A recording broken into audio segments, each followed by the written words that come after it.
Okay, looking at this FRQ, it starts off with this, right, we have a curve that is implicitly defined, and it says show that we can take the implicit differentiation. Okay, so you have to show in every single step your implicit differentiation. Okay, so do not think that you can take shortcuts and write down something at the end. That's wrong. Okay, you need to show every single step. So I'm differentiating x times y, which is a chain rule differentiation. I mean, not a chain, a product rule differentiation. So the derivative of x is 1, so 1 times y plus x dy dx. Okay, so now I'm going to get my dx's on the same side. So 2y minus x dy dx equals 1y. Okay, and then I divide both sides by my parentheses, and I get dy dx is exactly what they said it was supposed to be. So when you're showing this, when they give you the derivative, when they give you the implicit derivation, you need to show every single step on how you get from the beginning to the end. Do not jump from the beginning to the end. Okay, find all the points where the tangent to the curve has a slope of 1/2.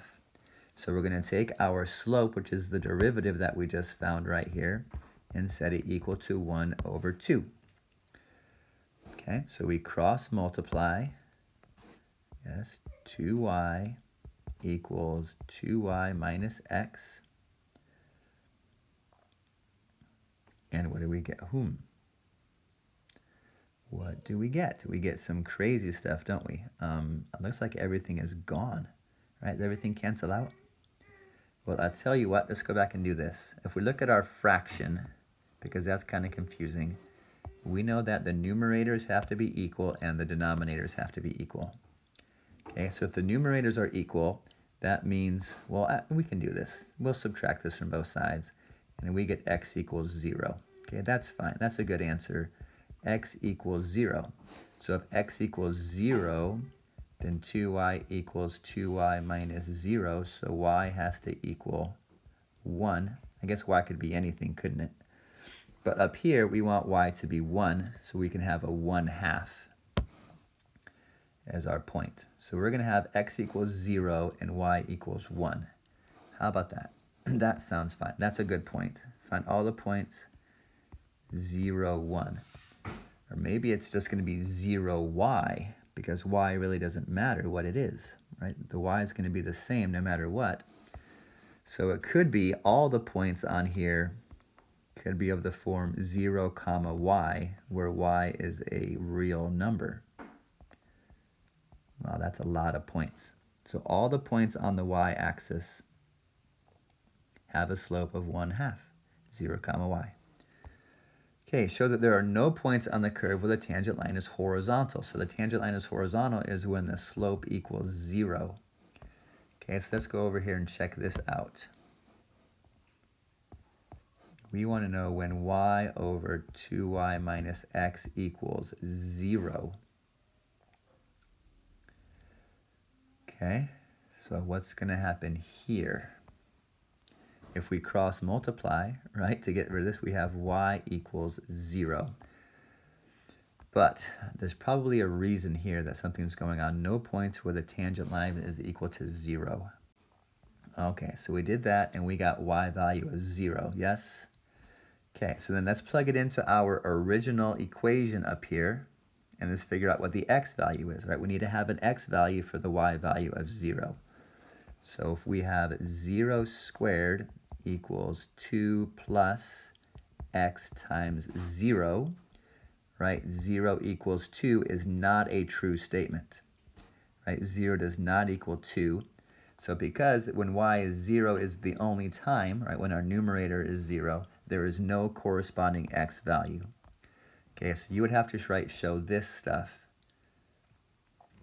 So there is no x value that corresponds. There's no points on the curve when the curve is horizontal.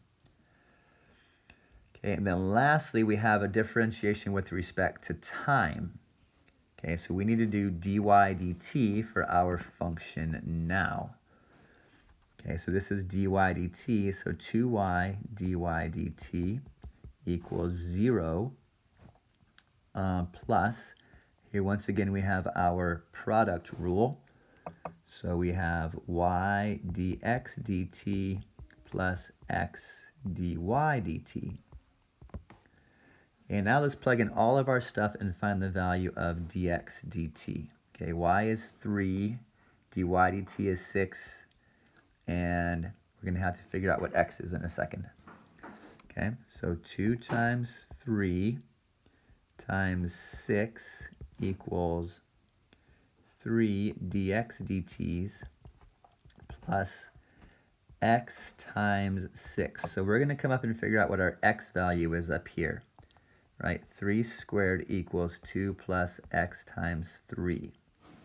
Y is 3, so we can figure out what our x value is. Wow, they're having us do this a lot. That's why it's an FRQ.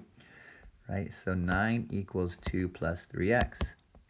7 equals 3x, so x is 7/3. Let's come back in here and use 7/3. Okay, goodly. So this is 36 equals 3 dx dt's plus 7 times 3 is 21.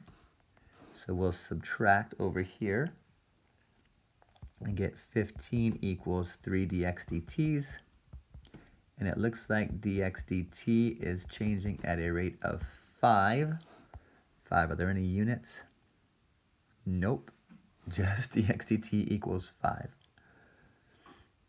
Okay, so there is our FRQ involving this implicit derivation. Well, that's some stuff.